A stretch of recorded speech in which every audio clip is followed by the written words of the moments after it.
నమస్తే అండి, welcome back to Mahi's world. జనరల్గా మనం దోసపిండి చేసుకున్నప్పుడు 2-3 రోజులు సరిపోయేట్టుగా దోసపిండి ప్రిపేర్ చేసుకుంటామండి.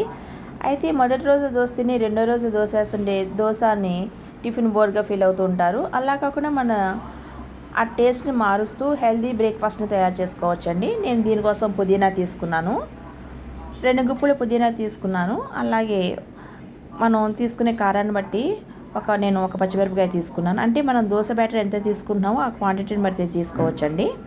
ఒక అర స్పూన్ జీలకర్ర వేసి ఫైన్ పేస్ట్ చేసుకోవాలి. ఇప్పుడు దోశ బ్యాటర్లో మనం ఈ పుదీనా పేస్ట్ని దానిలో యాడ్ చేసుకోవాలి.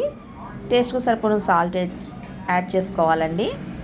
ఇది పుదీనా పేస్ట్ ఫైన్ పేస్ట్ చేసుకోవాలి, లేకపోతే దోశ వేసేటప్పుడు విడిపోతుందండి.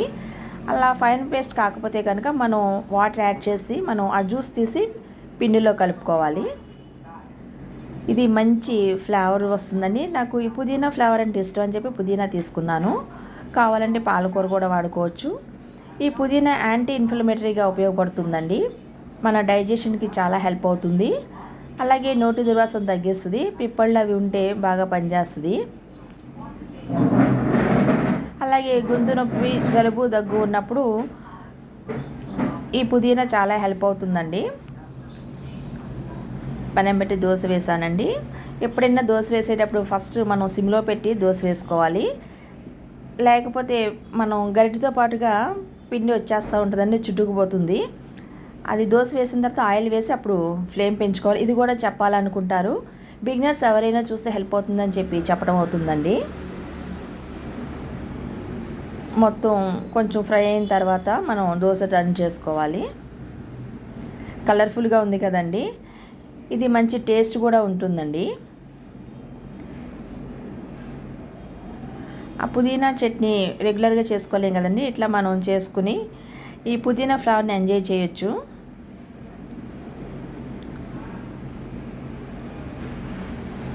దీనికి కాంబినేషన్గా రోటి పచ్చళ్ళు అయితే బాగుంటాయండి. నేను దీనికి కాంబినేషన్గా దొండకాయ టమాటా చట్నీ చేశాను. 2 వైపులు బాగా ఫ్రై అవనివ్వాలి. దీనికి ఎక్కువ ఆయిల్ కూడా అవసరం లేదండి, కొంచెం ఆయిల్ వేస్తే సరిపోతుంది. టేస్టీగా పుదీనా దోశ రెడీ అయిందండి. చట్నీ కూడా సూపర్ కాంబినేషను. మీరు ట్రై చేయండి. Thank you for watching.